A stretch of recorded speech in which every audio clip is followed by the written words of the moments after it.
Time now on Going Bush, Andrew, to explore the beautiful mountain ash forests of Victoria. That's right, Nick. This area has had a proud and rich forestry history, and it's all been based on regeneration. We thought we'd come and visit and tell you the story of regen.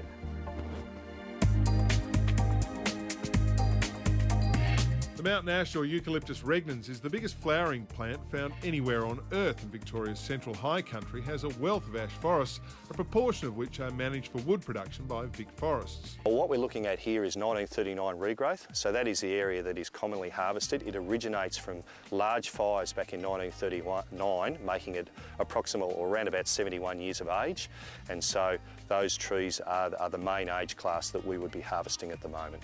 And it's even before that harvesting starts that the story of regeneration begins. First step is to collect the seed from the proposed harvest site, which will later be used to resow the area. Some nice regnans here. Yep, this is up from Broken Bridge. Yeah, very good crop. Yeah, it's good. So pretty consistent throughout the whole coop? Yeah, there was a good crop. It's still the 0809 seed crop. So once the seed's been kilned, it's put in barrels and brought to areas like this. There's seed stores like this spread out all over Victoria. Each barrel is labelled and given a card.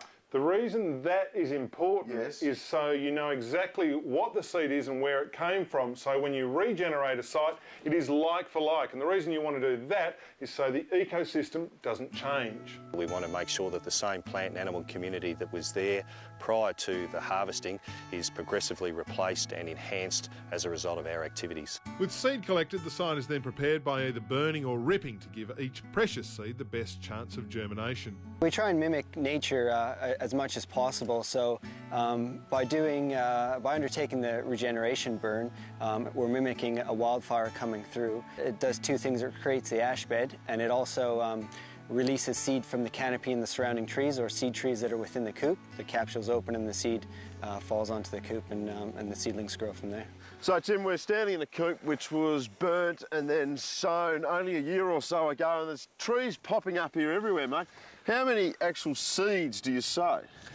Within 100 metres by 100 metres square, Andrew, we sow 200,000 seeds per hectare. And of that, around 10,000 seedlings might germinate, and within another 10 years we might have 3,000 seedlings present, and then within another 50 to 60 years we'll be ending up with 300 seedlings per hectare, or trees per hectare. So it really is survival of the fittest. This coop was sown last year, so it's just under 12 months now. We'll let it go to about 18 months, then we'll conduct a regeneration survey, which consists of walking through the coop and putting transects and plots in it to ensure that we have a productive stocking back on that coop.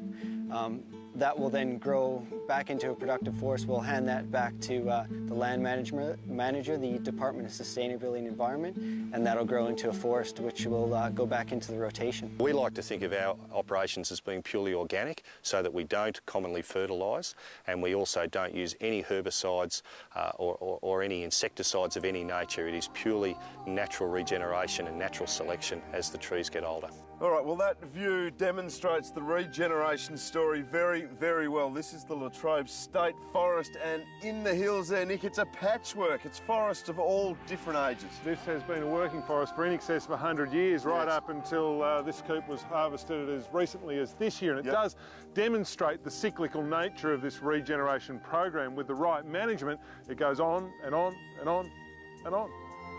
Last year was a record year for the Vic Forests regeneration team. A total area of 5,300 hectares was sown, including 750 hectares in East Gippsland, which self-regenerated after harvesting operations.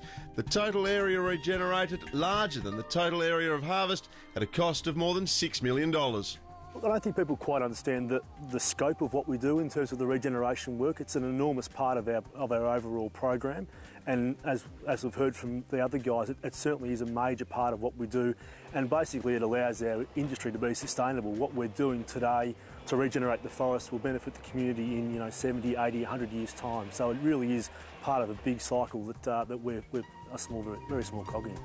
So, most mountain ash harvested in Victoria is 1939 regrowth, with Vic Forest committed to not harvesting any ash trees that predate 1900. Seed from the site is used to sow the site to avoid subtle changes to the ecosystem. Insecticides and fertilisers aren't part of the regen story, and last year Vic Forest regenerated more area than it harvested.